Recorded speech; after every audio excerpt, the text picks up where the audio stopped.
This channel does not promote any violent, harmful, or illegal activities. All content provided by this channel is meant for an educational purpose only.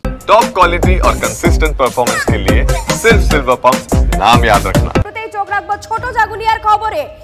এক কোপে ধর থেকে মাথা আলাদা করা হয়েছে। দত্তপুকুর কাণ্ডে ময়নাতদন্তের প্রাথমিক রিপোর্ট দেখে অনুমান করছে পুলিশ, কিন্তু মাথা কাটলো কে এখনো ধোঁয়াশায় তদন্তকারীরা। এদিকে 48 ঘন্টা পেরিয়ে গেছে, এখনো দত্তপুকুরে কাটা মুন্ডের সন্ধান চলছে। মুন্ডহীন দেহ কার? এই মুহূর্তে যে ছবি আপনারা দেখছেন, যে ব্যক্তির দেহ উদ্ধার হয়েছে সেই ব্যক্তির দেহে একটি ট্যাটু পাওয়া যায়। প্রথমে দেখিয়েছিলাম আপনাদের আর লেখা একটি ট্যাটু, পরবর্তীতে বি লেখা একটি ট্যাটু, এবং এই দুটো ট্যাটু ধরেই পুলিশ তদন্ত এগোনোর কথা ভাবছে। তার কারণ মুন্ডু এখনো পর্যন্ত খুঁজে পাওয়া যায়নি। 48 ঘন্টা পেরিয়ে গেছে।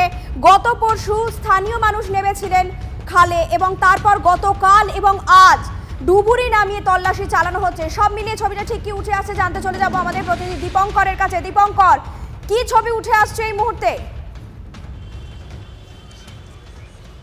দেখো, এখনো পর্যন্ত উদ্ধার হয়নি মুন্ডু। ফলত এই ট্যাটুই হচ্ছে পুলিশের কাছে একমাত্র অস্ত্র, যা দিয়ে তদন্তের কিনারা করতে চাইছেন পুলিশ। কিন্তু এখনো পর্যন্ত আমরা যেটা জানতে পারছি, এই যে ট্যাটুর ছবি পাওয়া গেছে, এই ট্যাটু এক্সক্লুসিভলি টিভি9 পর্দায় দেখা যাচ্ছে। মূলত যে বিষয় সেটা হচ্ছে আর লেখা, বা হাতে আর লেখা, এবং তার উল্টো দিকে রয়েছে একটা লাভ সাইন, তার সঙ্গে বি লেখা। অর্থাৎ এই আর এবং বি, এই দুটো অক্ষরের মধ্যে কোনো একটা অক্ষর দিয়ে ওই ব্যক্তির নাম হয়ে থাকতে পারে, অন্যটি তার গার্লফ্রেন্ডের নাম হয়ে থাকতে পারে, এমনটা পুলিশ মনে করছে। এই ট্যাটুকে কেন্দ্র করেই পুলিশ কিন্তু বিভিন্ন জায়গায়, বিভিন্ন থানাতে, অন্য থানাগুলোকে পাঠানো হচ্ছে। কিছুক্ষণ আগে হজরত লস্করের স্ত্রী এসেছিলেন, যে কিনা 2 তারিখ থেকে মিসিং রয়েছে। তিনি এসে আইডেন্টিফাই করার চেষ্টা করেন তার দেহ, কিন্তু দেহ দেখে তিনি বলেন যে না, তার পরিবারের দেহ নয়। পুলিশকে রীতিমতো বেগ পেতে হচ্ছে। শুধুমাত্র এই ট্যাটুই একমাত্র ভরসা, যা ছাড়া আর কিন্তু তাদের হাতে কিছু নেই।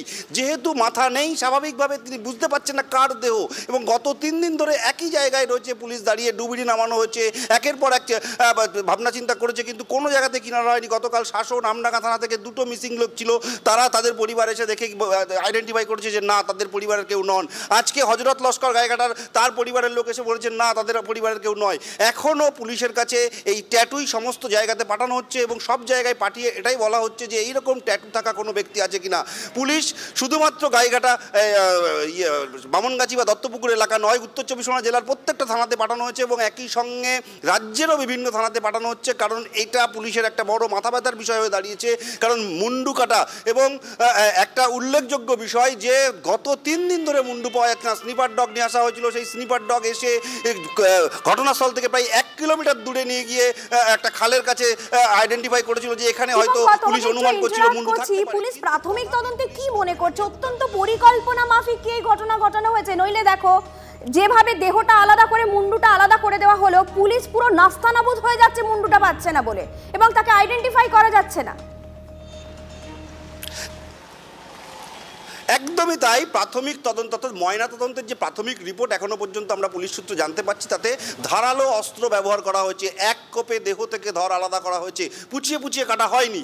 অর্থাৎ একটা কসাই যে ধরনের অস্ত্র ব্যবহার করে থাকে, সেই ধরনের অস্ত্র ব্যবহার করা হয়েছে। মৃতদেহের শরীরে কোনো অ্যালকোহল ছিল না, অর্থাৎ তিনি মদ্যপ ছিলেন না। কিন্তু ঘটনাস্থল থেকে মদের গ্লাস পাওয়া গেছে, যাতে অ্যালকোহলের গন্ধ পাওয়া গেছে। সেই জায়গা থেকে পুলিশের অনুমান যে ব্যক্তি খুন করেছে সেই ব্যক্তি বা তার সঙ্গে আরও কেউ থাকতে পারে, তারা মদ্যপ ছিলেন। তাহলে তাকে কি ওখানে বেঁধে নিয়ে যাওয়া হয়েছিল? তাকে কিভাবে নিয়ে গেছিল?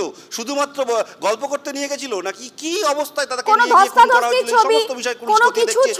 আঁচড়, শরীরে আর কোনো আঘাতের চিহ্ন?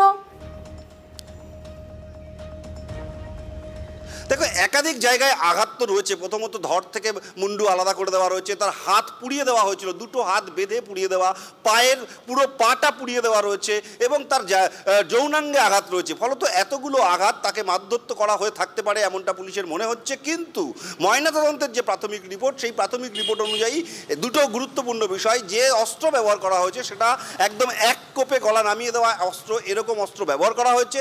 এবং একই সঙ্গে গোটা বিষয়টি কিন্তু ভিসেরা রিপোর্টের জন্য পাঠানো হচ্ছে, পুলিশের তরফ থেকে পাঠিয়ে দিয়েছে ইতিমধ্যে। সেই রিপোর্ট আসলে আরো অনেকটা স্পষ্ট হবে। কিন্তু যে বিষয়গুলো থেকে খুন করা হয়েছে ওই ব্যক্তিকে, তোমাকে আপাতত ধন্যবাদ দীপঙ্কর। আপনারা এই মুহূর্তে যে ছবি দেখছেন এক্সক্লুসিভলি টিভি9 বাংলার পর্দায়, সেই ট্যাটুর ছবি দেখছেন। আপাতত পুলিশের কাছে কিন্তু এই ট্যাটুই ক্লু। প্রথমে আর, তারপর লাভ সাইন দেয়া একটি বি, অর্থাৎ এই আর দিয়ে ওই ব্যক্তির নাম নাকি বি দিয়ে ওই ব্যক্তির নাম, এখন সেই নিয়েই ধন্দে পুলিশ। যদিও মনে করা হচ্ছে হয়তো আর দিয়ে ব্যক্তির নাম এবং তার যদি কোনো বান্ধবী থেকে থাকেন তাহলে তার নাম শুরু হচ্ছে বি দিয়ে। যদিও ধোঁয়াশা কাটছে না, তার কারণ যতক্ষণ পর্যন্ত না কাটা মুন্ডুটি উদ্ধার হয় ততক্ষণ পর্যন্ত কোনো তথ্যই সামনে আনা সম্ভব হচ্ছে না।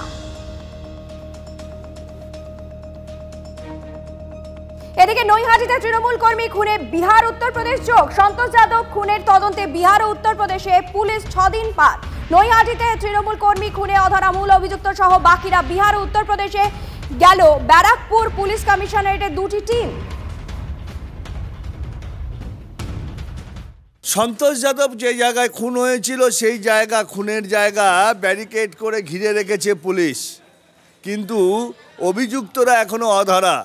অভিযুক্তদের খোঁজে নৈহাটি থানা এবং ব্যারাকপুর পুলিশ কমিশনারেটের 2টি টিম তারা উত্তরপ্রদেশ এবং বিহারে পাড়ি দিয়েছে। সেখানে তারা তল্লাশি চালাচ্ছে। পুলিশের ধারণা তারা উত্তরপ্রদেশ এবং বিহারে পালিয়ে যেতে পারে এবং সেখানে তারা থাকতে পারে। এছাড়াও তারা এলাকায় বিভিন্ন জায়গায় তল্লাশি চালাচ্ছে, বিশেষ করে ভাটপাড়া, নৈহাটি, বীজপুর, জগদ্দল, কামারহাটি, টিটাগড় সহ বিভিন্ন জায়গায়। তবে এখনও কেন হদিশ পাওয়া গেল না অভিযুক্তদের, তা নিয়েও প্রশ্ন উঠেছে নানা মহলে। নৈহাটি থেকে বিশ্বজিতের সঙ্গে অনন্ত চট্টোপাধ্যায়, TV9 বাংলা।